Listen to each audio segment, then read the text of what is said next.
όταν ακούσει τη Φανούλα να φωνάζει πάμε, πάμε. Εδώ είμαστε κύριε Αρβανίτη, τι νομίζεις θα φύγουμε. Άλλα 20 λεπτά θα μας ανεχθείς. Λοιπόν, αρρωγή στον συνάνθρωπο, όπως σας είχα πει και παλαιότερα και νωρίτερα μάλλον αρχίζοντας η εκπομπή, υπάρχουν πολλοί άνθρωποι οι οποίοι δεν δίνουν το ειστέρημά τους, θα έλεγα εγώ το περίσσευμα της αγάπης τους δίνουν. Να και σήμερα που είμαστε πάλι κοντά σε κάποιους νέους ανθρώπους που τους έχω εδώ κοντά μου, να γεμίσει και λίγο νιάτα το στούντιο, φτάνουν όλοι οι παππούδες σήμερα που πέρασαν μέχρι τώρα, είναι η κυρία Νατάσα Πίτα και ο κύριος Δημήτρης Μπασδάρας. Καλώς ήρθατε και οι δύο. Καλησπέρα, καλώς σας βρήκαμε. Δύο νέοι άνθρωποι οι οποίοι μετέχουν σε μια ομάδα ανθρώπων που σκέφτεται το γείτονα. Έτσι δεν είναι κυρία Πίτα και κύριε Μπασδάρα? Έτσι μιλήστε μας λίγο. Καλά, εγώ δεν θα απευθύνομαι ξεχωριστά και στους δύο και μπορείτε και οι δυο να μιλάτε Νατάσα. άνετα, χαλαρά. Εδώ είμαστε. Ωραία, ωραία. Το έχω αντιμετωπίσει και εγώ αυτό. Εκείνο το πράγμα εκεί απέναντι είναι ένα ψυχρό πράγμα, η κάμερα, όπως και το μικρόφωνο, αλλά το ξεπερνάς, δεν είναι τίποτα. Οπότε κοιτάτε και εσείς το δικό σας ψυχρό αντικείμενο που είναι απέναντί σας και πάμε να τα πούμε. Νατάσα. Λοιπόν, η αρρωγή. Είναι και ευγένειες. Πάντα. Πάμε. Λοιπόν, η αρρωγή είναι μια ομάδα εθελοντών η οποία βοηθάει τους συνανθρώπους μας οι οποίοι αντιμετωπίζουν κάποια οικονομικά προβλήματα. Αυτό το κάνει με τη συλλογή Έχει τώρα στην Ελλάδα ανθρώπους που αντιμετωπίζουν οικονομικά προβλήματα. Από καναλιό έτσι ψάχνεις. Το σωστό είναι να ρωτάς, είναι και κανένας που δεν έχει προβλήματα εκτός από μια ομάδα? Πάμε, πάμε. Λοιπόν, αυτή τη στιγμή η αρρωγή βοηθάει 35 οικογένειες. Κάθε μήνα μαζευόμαστε. Να τα πάρουμε λίγο από την αρχή. Ναι. Πώς τη φτιάξατε αυτή την αρρωγή, κυρία Πίτα? Λοιπόν, εγώ στην αρρωγή είμαι μέλος τον τελευταίο 1 χρόνο. Μάλιστα. Η αρρωγή έχει 2 χρόνια πορείας. Μήπως ο κύριος Μπαζάρας είναι πιο παλιός? Όχι, είμαι λίγο πιο καινούριος. Είναι πιο καινούριο. Λοιπόν, καλά. Είστε μόνο 1 χρόνο, αλλά σίγουρα ξέρετε λίγο την προϊστορία. Πώς δημιουργήθηκε αυτή η ομάδα, η αρρωγή? 2 φίλες, οι υπεύθυνες της ομάδας μας, είχαν την ιδέα να μαζέψουν κάποια τρόφιμα για να βοηθήσουν κάποιες οικογένειες. Το είπαν από εκεί πέρα σε κάποιους άλλους φίλους. Οργανώθηκαν, μαζέψαν τρόφιμα, δώσαν, τους άρεσε η ιδέα. Τον Αύγουστο του 2012 αποφασίσανε να κάνουν κάποια ομάδα στο Facebook και από εκεί και πέρα άρχισαν να μαζεύουν εθελοντές και να βοηθάει ο κόσμος όσο μπορεί. Ξεκίνησε λοιπόν από 2 φίλες που είχαν μια όμορφη ιδέα και αυτές οι 2 φίλες σήμερα γίνανε, κύριε Μπασδάρα, πόσοι είστε? Είμαστε πάρα πολλοί. Στο Facebook το γκρουπάκι μας έχει περισσότερα από 3.000 μέλη. Οι ενεργοί βέβαια είναι λιγότεροι. Αυτοί που τρέχουν λίγο περισσότερο. Αλλά οι 2 γίνανε σίγουρα 1000. Γίνανε πολύ περισσότεροι, ναι. Μάλιστα. Αυτή τη στιγμή βοηθάμε περίπου 35 οικογένειες, όπως είπε και η Νατάσα. Αρχικά ήταν πολύ λιγότερες. Μακάρι να μπορούσαμε να βοηθήσουμε και περισσότερες, ή μάλλον μακάρι να έρθει η μέρα που δεν θα χρειάζεται να βοηθάμε κανέναν και δεν θα έχουμε λόγο ύπαρξης. Αλλά προς το παρόν κάνουμε ό,τι μπορούμε για να βοηθήσουμε αυτές τις οικογένειες. Το κακό είναι θα αργήσει αυτή η μέρα, έτσι όπως τα βλέπω τα πράγματα. Σήμερα έβλεπα πανηγύριζαν κάποιοι γιατί μειώθηκε η ανεργία, λέει, από 27,5 πήγε στο 26,5. Εγώ δεν μπορώ να πανηγυρίσω με 26% ανεργία, η οποία, όπως το ξέρετε κι εσείς, πάει κυρίως τους νέους. Λοιπόν, πάμε. Κυρία Πίτα, Ναι. καλά, όταν είναι 2-3 άτομα, έλα φέρε κάτι που σε περισσεύει, κάνεις, μαζεύεις, βοηθάς. Τώρα όμως που αρχίζετε και το κάνετε πιο οργανωμένο, βλέπω εδώ και αφίσες και τα λοιπά, προφανώς έχετε μεγαλύτερη συλλογή. Δεν ξέρω τι μαζεύετε, χρήματα ή και τρόφιμα ή ρούχα? Δεν μαζεύουμε καθόλου φάρμακα και καθόλου χρήματα, για να υπάρχει διαφάνεια. Μαζεύουμε τρόφιμα μακράς διάρκειας, απορρυπαντικά, είδη υγιεινής. Τα πάντα εκτός από χρήματα και από Εκτός φάρμακα. από χρήματα. Επίσης καλύπτουμε κάποιες άλλες ανάγκες που μπορεί να έχει μια οικογένεια, όπως κάποια έπιπλα που τις λείπουν. Έτσι και χαλάσει κάτι μες στο σπίτι, θα προσπαθήσουμε να το αντικαταστήσουμε.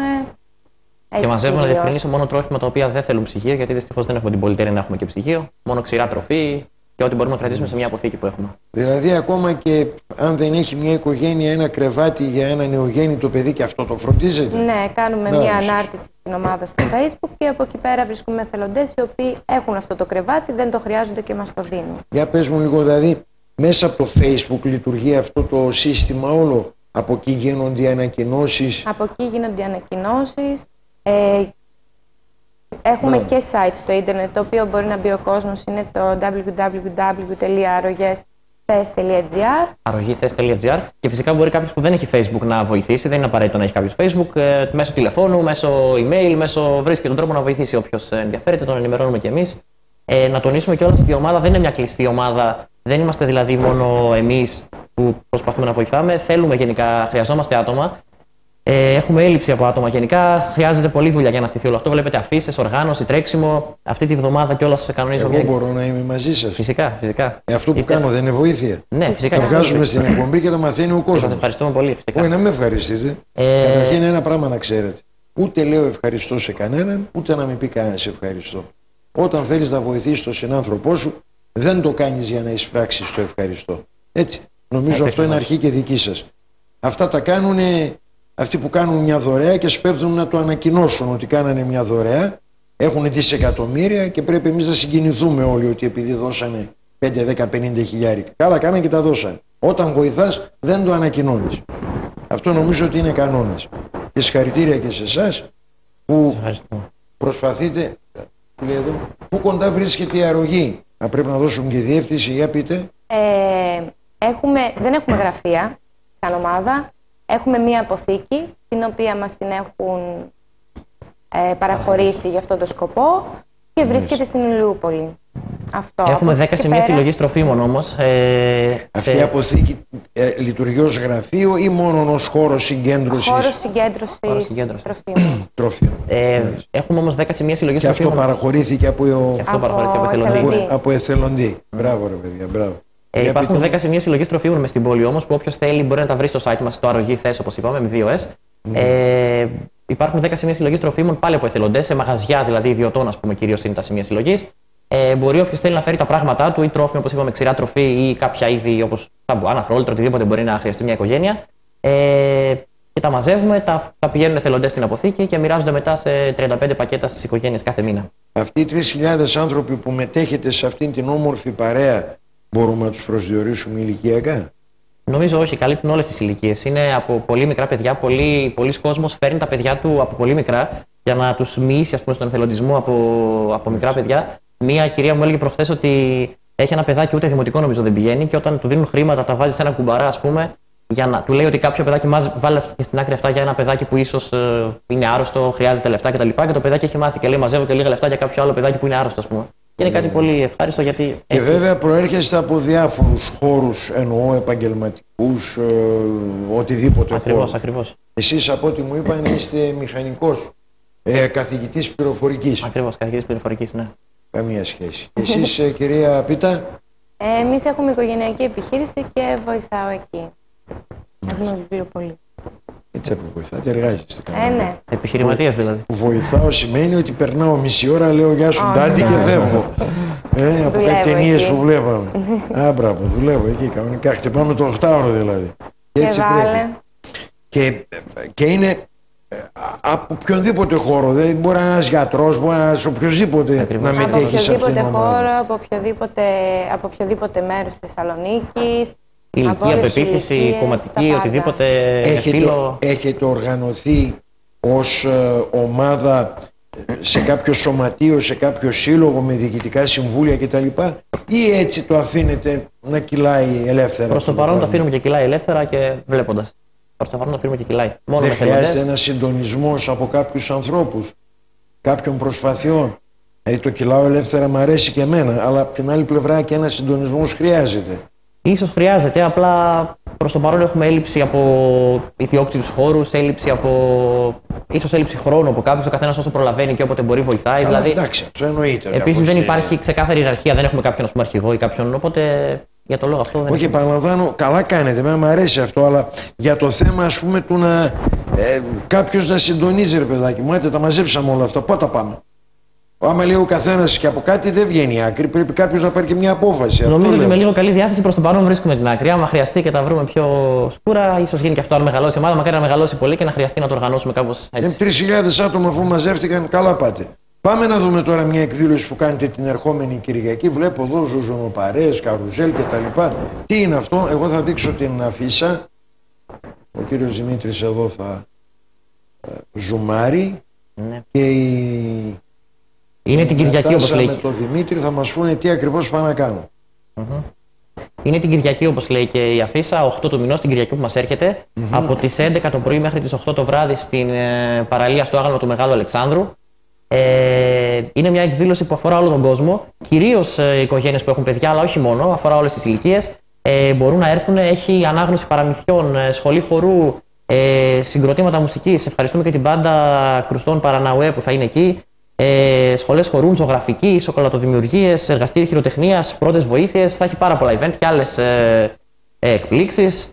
Και όλα αυτά υπό την αιγίδα του Δήμου Θεσσαλονίκης. Υπό την αιγίδα του Δήμου, ναι. Περιμένουμε όλο τον κόσμο να είναι εκεί. Εισιτήριο δεν έχει, αντί εισιτήριο μπορεί όποιος θέλει να φέρει τρόφιμα να βοηθήσει τις οικογένειές μας. Δηλαδή εσείς θέλετε με αυτόν τον τρόπο να μαζέψετε κόσμο για να φέρει ο καθένας τον οβολό του με τον όποιο τρόπο μπορεί. Να διαφημιστούμε και όχι μόνο αυτό, άμα θέλει κάποιος να αρχίσει να ασχολείται πιο ενεργά, γιατί όπως είπα έχουμε έλλειψη κυρίως από χέρια και όχι μόνο από τρόφιμα κτλ. Θέλουμε άτομα που να βοηθήσουν ενεργά, να αρχίσουν να τρέχουν κτλ. Όποιος εθελοντής θέλει. Όλοι αυτοί εδώ που γράφετε, δεν τα διαβάσω, μην κάνω κανένα λάθος. Αυτό είναι cheerleaders. Μάλιστα. Είναι του ΠΑΟΚ. Του ΠΑΟΚ, οι cheerleaders. Τώρα με ανέβασες. Άρα σας περιμένουμε, έτσι. Εδώ, αυτά τα διαφημίζουμε. Σχολείο χορού κτλ. Όλοι αυτοί εννοείται ότι έρχονται τα φιλοκερδός, έτσι. Φυσικά. Και αυτούς όλους πώς τους βρήκατε, με τις προσωπικές σας ενέργειες, με τηλεφωνήματα, με έλα να βοηθήσεις. Και υπάρχουν και 2-3 που μας στηρίζουν καθ' όλη την πορεία της αρρωγής. Βλέπω επίσης εδώ ότι υπάρχουν και πολλοί χορηγοί. Άσε τους επικοινωνίες.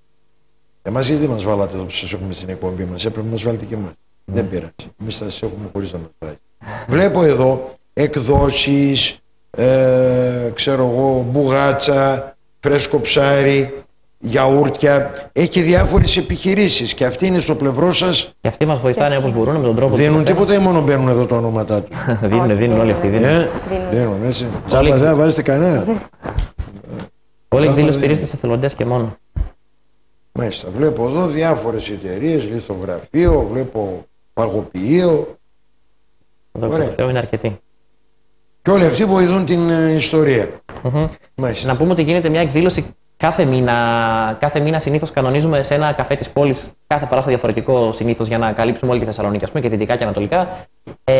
Γίνεται αυτή η συνάντηση για να έρθει όποιος θέλει να τον γνωρίσουμε, να μαζέψουμε τρόφιμα κτλ. Αλλά που και που όταν μπορούμε και έχουμε τη δυνατότητα, κάνουμε και μια μεγαλύτερη εκδήλωση όπως αυτή, ας πούμε, για να διαφημιστούμε λίγο περισσότερο. Είναι όσο να είναι κάτι πιο μεγάλο από έναν καφέ, οπότε μπορεί περισσότερος κόσμος να έρθει να μας μάθει. Μάλιστα. Εγώ το μόνο που μπορώ να κάνω είναι να σας συγχαρώ για την προσπάθειά σας που έχουν αρχίσει πολλά μηνύματα. Εδώ και 3 χρόνια δεν έχει πασχούν και δεν μας βάζει δέντρα. Καλά. Αυτό να το δούμε μια άλλη φορά, γιατί σήμερα μάλλον δεν μιλάμε για τα δέντρα. Ακούστε τι γράφει ένας κύριος εδώ. Αν σας χρειάζεται, στην Καλαμαριά έχω ένα χώρο 400 μέτρα και μπορώ να σας τον παραχωρήσω. Βλέπετε ότι βρήκαμε και ανθρώπους, ο κύριος Γκαντίκας, κάπως έτσι. Ευχαριστούμε πάρα πολύ. Θέλετε χώρο στην Καλαμαριά? Πολύ πιθανό, ναι, δεν είναι κάτι που... Δεν μπορούμε να το αποφασίσουμε εμείς. Είδες λοιπόν ότι υπάρχει ομάδα που σκέφτεται. Όχι, δεν είναι έτσι. Πρέπει να το συζητήσουμε όλα τα μέλη και να βγάλουμε μια άκρη. Εγώ λοιπόν μπορώ να σας δώσω αυτό εδώ. Έχετε το τηλέφωνο, τον κύριο αυτόν που κάνει την προσφορά. Νομίζω ότι μπορείτε να επικοινωνήσετε μαζί του, είτε το χρειάζεστε είτε δεν το χρειάζεστε το χώρο. Ναι. Γιατί αφού λέτε ότι έχετε 10 σημεία σε όλη την πόλη, μπορεί να χρειάζεστε και στην Καλαμαριά έναν ακόμη. Λοιπόν, να επαναλάβουμε την Κυριακή που αυτή 8 έκτου. Λοιπόν, από τις 11 το πρωί έως τις 8 το βράδυ στη Νέα Παραλία, εκεί στην περιοχή του αγάλματος του Μεγάλου Αλεξάνδρου, η Νατάσα, ο Δημήτρης και πολλοί άλλοι από την αρρωγή θα σας περιμένουν Θα περάσετε καλά, αν έχετε και μικρά παιδιά να τα πάτε εκεί, γιατί βλέπω εδώ καρουζέλ έχει, ζωγραφική έχει, σοκολατοδημιουργίες έχει. Κλόουν, μάγους, τα πάντα. Έχει και body painting, οπότε θα έρθω εγώ να κάνω κάτι και εγώ να έχω. Να έχω και εγώ κάτι και θεατρικά βλέπω και cheerleaders βλέπω. Άρα υπάρχει ένα πλούσιο πρόγραμμα να περάσετε καλά. Πηγαίνοντας πάρτε και ένα μακαρόνι, κανένα ρύζι, κανένα να πω εγώ, αν επιτρέπετε, τις μεγάλες, έχουμε μεγάλη έλλειψη σε απορρυπαντικά, σαμπουάν, αφρόλουτρα, είδη πρωινού, δημητριακά μέλι, το οτιδήποτε χρειάζεται. Μακαρόνια και ρύζια συνήθως μας φέρνουν όλοι επειδή είναι και τα πιο οικονομικά. Οπότε, αν κάποιος θέλει να βοηθήσει και έχει τη δυνατότητα, καλό θα ήταν να μας προσφέρει κυρίως είδη υγιεινής. Εγώ όταν έλεγα μακαρόνια, έλεγα ένα κυβότιο. Επομένως, μην πάρετε ένα κυβότιο μακαρόνια, πάρτε 2 σαμπουάν. Την ίδια τιμή θα δώσετε ή και 3, ξέρω εγώ. Τα πάντα πάντως είναι ευπρόσδεκτα. Αφού τα χρειάζονται οι άνθρωποι, αυτοί οι 35 που τους έχετε επιλέξει, προσωπικές σας γνωριμίες, που είναι άνθρωποι. Απευθύνθηκαν μόνοι στην αρρωγή, από γνωστού, ναι. Μάλιστα. Ο στόχος να φτάσουμε να βοηθάμε περισσότερους. Μακάρι να τα καταφέρουμε και να βοηθήσουμε. Θα τα καταφέρετε γιατί είστε νέοι, έχετε όρεξη, έχετε όραμα, έχετε δύναμη και θα τα καταφέρετε. Μακάρι. Να είστε καλά. Συγχαρητήρια πολλά. Σας ευχαριστούμε πολύ. Καλή μόνο. Λοιπόν, αυτά φίλες και φίλοι, τη σημερινή μας εκπομπή. Νομίζω ότι είναι καλό και να περάσεις 2-3 ώρες ευχάριστα εκεί και να προσφέρεις και εσύ τη δική σου βοήθεια στους ανθρώπους αυτούς που έτσι μαζεύτηκαν, κατάλαβαν ότι υπάρχει πολύ μεγάλο πρόβλημα και καταθέτουν αυτό που είπα και πριν, το περίσσευμα της ψυχής τους. Να είστε καλά. Ανανεώνουμε το ραντεβού μας μαζί σας για αύριο στις 2:30. Να είστε καλά.